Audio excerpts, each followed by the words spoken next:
नमस्कार, स्वागत है आपका द न्यूज पर। मैं हूं आपके साथ शिप्रा सैनी। महाराष्ट्र में एनसीपी के नेता अजीत पवार के बड़े खेले के बाद अब कुछ प्रोपेगेंडाधारी पत्रकार, कुछ नेता बेहद ज्यादा बौखलाए हुए हैं और लगातार इस बात को लेकर हमलावर हैं कि अजीत पवार जो कि ईडी और सीबीआई की जांच का सामना कर रहे थे, वो अब जो महाराष्ट्र में सत्ताधारी गठबंधन है उसका हिस्सा बन चुके हैं। अब वो महाराष्ट्र के डिप्टी सीएम की शपथ ले चुके हैं। आपको ये बता दें कि एनसीपी में बड़ी फूट पड़ चुकी है। अजीत पवार ने शरद पवार को बड़ा झटका दिया है और वहां लगभग 30 विधायकों के साथ वो सत्ताधारी गठबंधन में शामिल हो गए हैं और महाराष्ट्र के डिप्टी सीएम बन गए हैं। आपको ये बता दें कि कपिल सिब्बल जो कि समाजवादी पार्टी के नेता हैं और वरिष्ठ वकील हैं, उन्होंने अजीत पवार के दरअसल गठबंधन में शामिल होने को लेकर सीधे प्रधानमंत्री पर हमला बोला और ये कहा कि क्या प्रधानमंत्री नरेंद्र मोदी ने हाल ही में जो अमेरिकी कांग्रेस में संबोधन दिया था, क्या वो इसी लोकतंत्र की बात वहां कर रहे थे। यानी जिस तरीके से आज नजारा जो है वो महाराष्ट्र में देखने को मिला। कपिल सिब्बल ने जो ट्वीट किया उसमें लिखा कि अजीत पवार आज शिंदे के नेतृत्व वाली शिवसेना में अन्य 9 लोगों के साथ महाराष्ट्र के उप मुख्यमंत्री पद की उन्होंने शपथ ली। मुझे लगता है कि ये लोकतंत्र की जननी है जिसके बारे में मोदी जी अमेरिकी कांग्रेस के अपने संबोधन में बात कर रहे थे। इस तरीके से उन्होंने न सिर्फ अजीत पवार पर हमला बोला बल्कि इसके साथ साथ मोदी जो कि प्रधानमंत्री हैं देश के, उनको भी घेरा। लेकिन यहाँ सवाल ये है कि अजीत पवार को लेकर जिस तरीके से बीजेपी को टारगेट किया जा रहा है, दरअसल ये अजीत पवार का अपना फैसला है। अजीत पवार ने खुद ये फैसला किया है कि वो बीजेपी के साथ जाना चाहते हैं। उनकी तरफ से ये कहा गया कि जिस तरीके से विपक्ष दरअसल बिखरा हुआ है, जिस तरीके से मोदी के खिलाफ विपक्ष की एकजुटता की बात कही जा रही है, लेकिन दरअसल वो एकजुट नहीं है, बिखरा हुआ है और तमाम अलग अलग मतभेद जो थे वो उनके पार्टी के साथ चल रहे थे। तो ऐसे में उन्होंने ये कहा कि जो विकास कर रहा है हम उसके साथ ही जाएंगे। तो ऐसे में उन्होंने बीजेपी और एकनाथ शिंदे की शिवसेना के साथ जाने का फैसला लिया है। ये अजीत पवार का बयान सामने आया है। बावजूद इसके कपिल सिब्बल जैसे जो नेता हैं वो अब इस तरह की सियासत कर रहे हैं। वहीं एजेंडाधारी पत्रकार राजदीप सरदेसाई भी अब इस पूरे मामले में कूद पड़े हैं। उनकी तरफ से जो ट्वीट किया गया है उसमें लिखा गया है कि महाराष्ट्र कैबिनेट में एनसीपी के 9 मंत्री शपथ ले रहे हैं। सामान्य अव्यय उनमें से लगभग सभी के खिलाफ गंभीर आरोप हैं। ईडी की जांच लंबित है, ये राजदीप सरदेसाई ने लिखा है। तो जाहिर तौर पर कई नेता ऐसे हैं जो कि दल बदलते हैं, कई नेता ऐसे होते हैं जिन पर अलग अलग मामलों में केसेस भी चलते हैं। ऐसा नहीं है कि जांच बंद हो जाएगी, जाहिर तौर पर जो मामले हैं उसमें जांच होगी।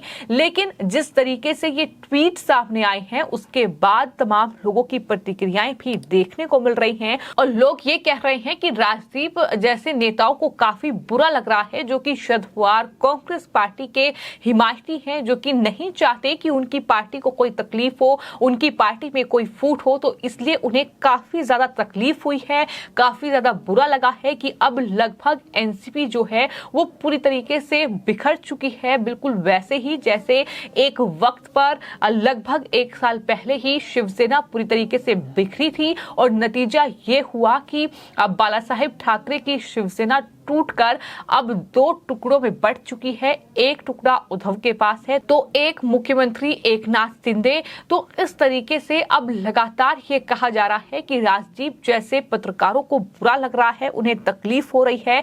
लेकिन वहीं कुछ लोग उनके ट्वीट पर ये भी लिख रहे हैं कि अमित शाह ने एक बड़ा खेला जो है वो महाराष्ट्र में कर दिया है, क्योंकि जो शरद पवार है जो ये कहते थे कि मैंने एनडीए को तोड़ने की साजिश रची, दरअसल उनके साथ बड़ा खेला अमित शाह ने किया है, उन्हें जवाब दिया है कि तमाम तरह के ट्वीट जो हैं वो लोग कर रहे हैं। राजदीप सरदेसाई को बर्नहोल की जरूरत है, वही काम करेगा। तो इस तरीके के मजाकिया लहजे में भी लोग ट्वीट कर रहे हैं।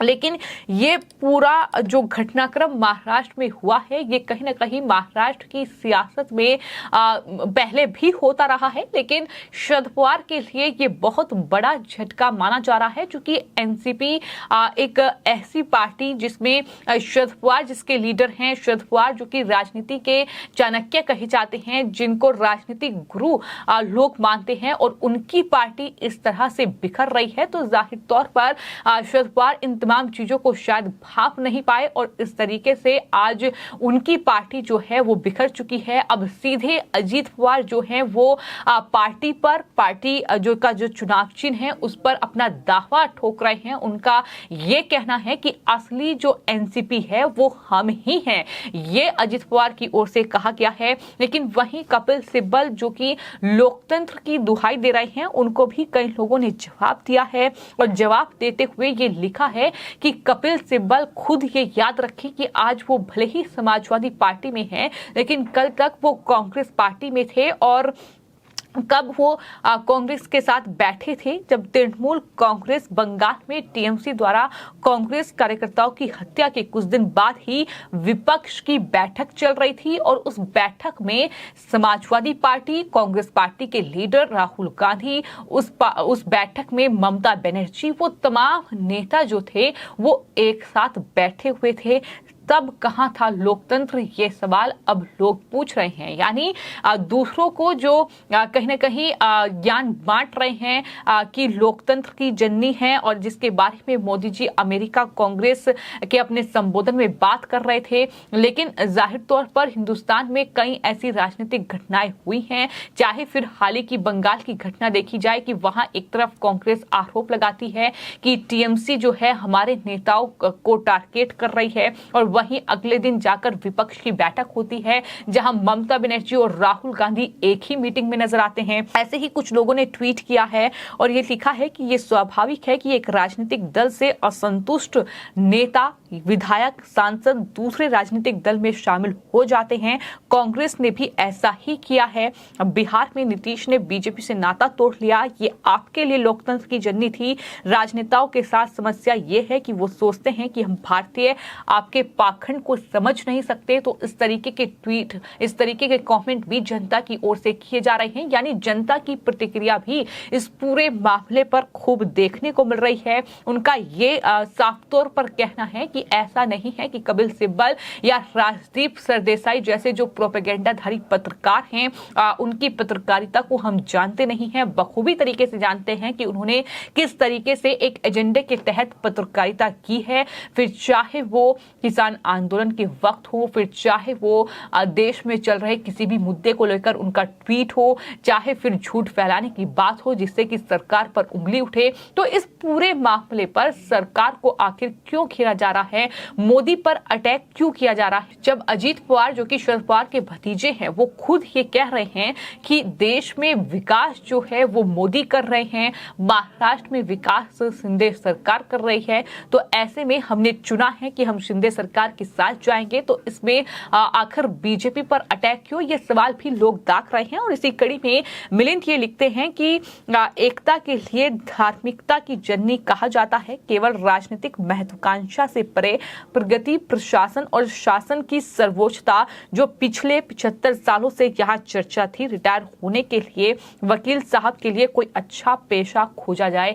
यानी कि कपिल सिब्बल को जवाब लोग इस तरीके से दे रहे हैं। तो कुल मिलाकर महाराष्ट्र की सियासत में जो बड़ा खेला एनसीपी के नेता अजीत पवार ने किया है, उसके बाद तमाम जो जनता है महाराष्ट्र की, ना सिर्फ देश की, वो लगातार प्रतिक्रियाएं दे रही हैं। लेकिन जहां तक ये आरोप लगाए जा रहे हैं कि ये तमाम भ्रष्ट चेहरे हैं जो कि सत्ता में शामिल हुए हैं, इन पर भ्रष्टाचार के कई आरोप हैं। तो ऐसे में ऐसा नहीं है कि भ्रष्टाचार के आरोपों में जो जांच चल रही है वो रुक जाएगी। जाहिर तौर पर ईडी या सीबीआई अपना काम करेगी, लेकिन लोगों की भी प्रतिक्रिया आपने देखी कि किस तरीके से लोग भी जवाब देते कपिल सिब्बल और राजदीप जैसे पत्रकारों को नजर आ रहे हैं।